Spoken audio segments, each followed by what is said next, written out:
Murni kuni aangoo qaba jechuudha. Aangoo qaba ka'e. Tibba kana yaaddoo nageenya akkan Wayyaa ka jedhu waan filatan natti fakkaate. tibba kana irra deddeebiin yeroo paartii badhaadhinaa naannoo Oromiyaa akka malee qeeqxan fuula miidiyaa hawaasummaa irratti ibsaa turtan. Paartii Karaa santu ida'ee nu humneessaa jedhee ka yaadu jira.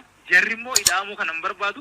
Nuyi shiratti ogeessaa nama kana kaan garana qabnee kaan garana qabne.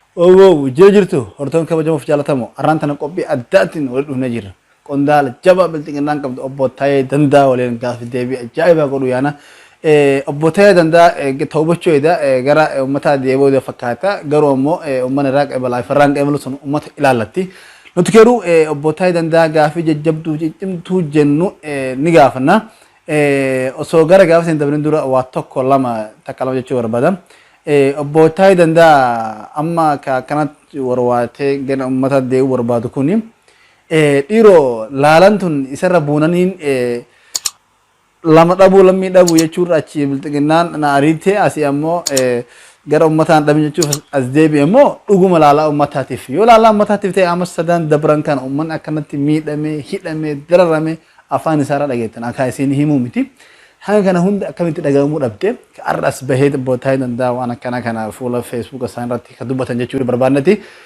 Talamata ammoo obbo Taayee Dandaa sodaa lubbuu isaaniitis akka qaban dhaadannoon akka itti jiran waa hedduudha. Walumaan dhageenya ta'a. Mee karanumaan gara gaaffii deebii kenna dabarra.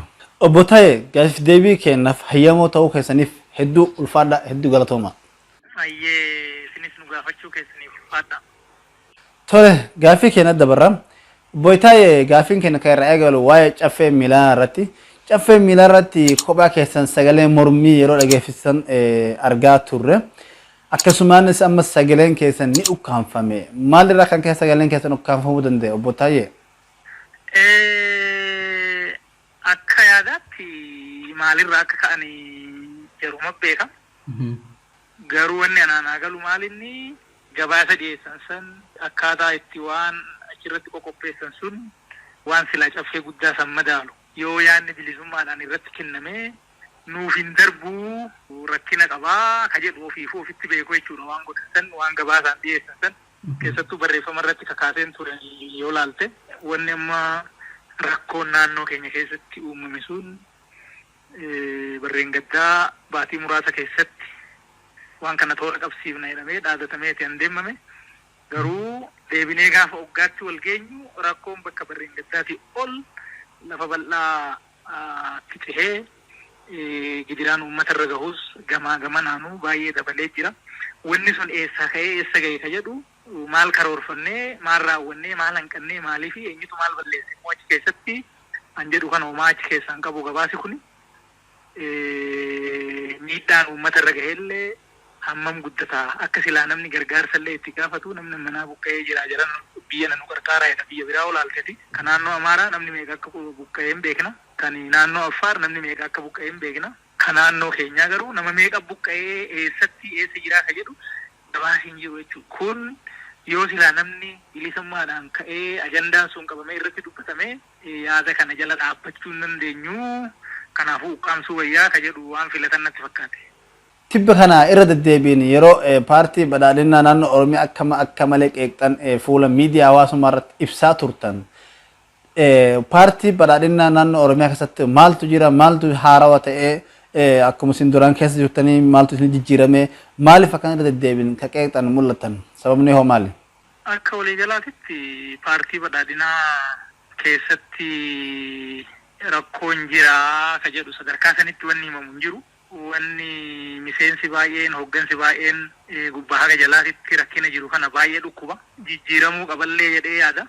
Wanni rakkoon jiru murna xiqqaa maafiyaa of ijaaree hannatti bobba'e hin jira. Walgiddaan jiru isa wajjin malee paartii badhaadhinaati kan jedhu miti. Jarri kun immoo akka qajeeltuu badhaadhinaatitti qaamaan malee yaadaan badhaadhina miti. Badhaadhina keessatti ida'amuu keessatti isinis dubbisuu hin dhabdanii. Wanni achirratti qajeeltuu keenya innee nu itti walii galle waa hundaa ol kabaja lammiileeti. Jarri kun lammii fi kabaja hin qabu. Wanni nu jenne bilisummaadha. Jarri kun nama ukkaamsa. So warri badhaadhina miti jechuudha. Badhaadhina ofii jedhee waraqata qabaachuu danda'a malee murni xiqqaan nama sodaachisee nama ukkaamsee deemu kun badhaadhina miti. Waldiddaan badhaadhina keessa otoo hin ta'in annacha badhaadhina fakkaatee achi keessatti marge isatu badhaadhinaan wal dhabaa jira malee badhaadhinaan wal hin dhabne jechuudha. Rakkoon immoo wanni irratti wal didaa jirru tokko akka qajeeltootitti qajeeltoo badhaadhinaa irratti wal diddaan jira. Namni qajeeltoon kun akka qabametti ittiin haa hojjennu ittiin haa bullu karaa santu badhaadhinatti nu geessaa karaa santu ida'ee nu humneessaa jedhee kayaatu jira. Jarri immoo ida'amuu kana hin barbaadu. Nuyi shiratti ogeessaa nama kana kaan garana qabnee keessoo isaa wal dichisiisnee binnaa siyaasaanii obbolummaa miti shiraa gidiraadha jedhee warra yaadu sun qajeeltoo badhaadhinaa irratti warra badhaadhina ta'ee fi warra qajeeltoo badhaadhinaa hin qabne hedduu garaagarummaa jira. Kabiraa dhiittaan mirga namaa hin jira. Kunis tokko mootummaan akka mootummaatitti mirgi namaa ofii mirga namaa cabsuun qabu. Waan kana waan kaleessa qabsoofnee fi wanni wayyaanee dinneef illee wayyaaneen nama kolaasaa wayyaaneen nama ajjeesennee fi mootummaa nu keessa jiru keessatti waan akkana fokkuu godhamuu hin qabu. Yoo namni yakkee seeraan qulqullinaan yakka godhatanii fi yoo hin ajjeechisallee ta'e seeraan qoratamee mirgi isaa eegamee raawwatamuu qaba jennee amanna. Garuu bakka kanatti mirga namaatiif murni naatoo hin qabne hin jira jechuudha. Bakki itti wal didaa jirru bakka kana jechuudha. Kan wal dide badhaadhina otoo hin ta'in badhaadhinaa fi waan badhaadhina hin ta'in jechuudha. Murna xixiqqoo faayidaa dhuunfatiif fayyadamantu jira jettan. Murna kana maaliif maqaa dha'uu dhabdan isaan hoo maali?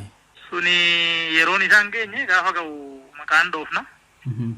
Murni uummataaf naatoo hin qabne ka gaafa namni du'u inni sirbu. Kan dhimma uummataati irratti mari'achuudhaaf yeroo hin qabne kan dhugaatiif bashannanaaf immoo yeroo hin dhabne hin jira. Sansuutumatti deemna. Murni kun aangoo qaba jechuudha?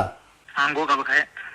Tibba kana yaaddoo nageenya akka qabdan fuula miidiyaa hawaasummaa irratti ibsitanii jirtan.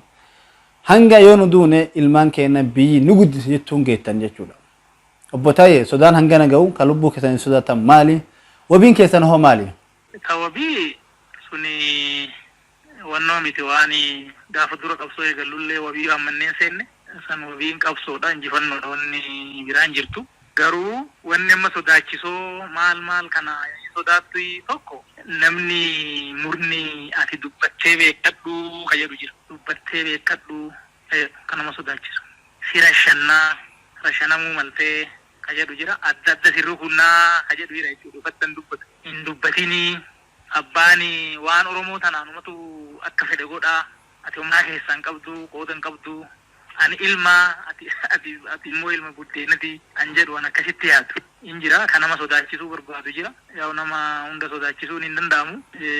Nama miidhuun nama ajjeesuun hin danda'ama suni bakka baay'eetti ta'eera. Hacaaluu Hundeessaa irratti samiirrattuu ta'eera. Sun rakkoo miti garuu saniin gamana ani bilisummaa uummataatiif qabsa'ee ofiifuu immoo ka ukkaanfamu ta'e kuni waan gatiitti kaffallisanii faallada. Kana namni fudhatu hin jiru jechuudha. Obbo Taayee eegasin waan kana barreessanii namoonni miidiyaa hawaasummaa irratti waa xiinxalan Obbo Taayeen nama deetta ministeera guddaadha nama aangoo guddaa qabanii ka isaan akkanatti aangoo kanarra jiran yaaddoon nageenya hamman isaan yaaddesse ummanni siviiliinoon yaaddoon nageenya hangam takka isaan yaaddessuu qabaa waan jedhan fuula miidiyaa hawaasummaa irratti dubbataa jiran kanarratti isin maal jettan? Akkasiin jedhe mirgi namaa bakka baay'eetti dhiibamaa jira. Hiyyadatta kaajjechaa abbootii gada bakki rakkoon akkasii itti deemaa jiru namni siviiliin akkanumaan qabameedhaanu kan akkanumaan ajjeefamu kanan maqaadhaan beeku hin jira jechuudha. Bakka kanatti kanaan wal qabatu kaleessas wanni wayyaanee lakkii jenneef mirga namaa dhiiba ilma namaa ajjeesa. Wanni waan akka wayyaanee sanii ammas yoo jiraate wanni sirrii miti hin ta'u jechuun waan barbaachisu.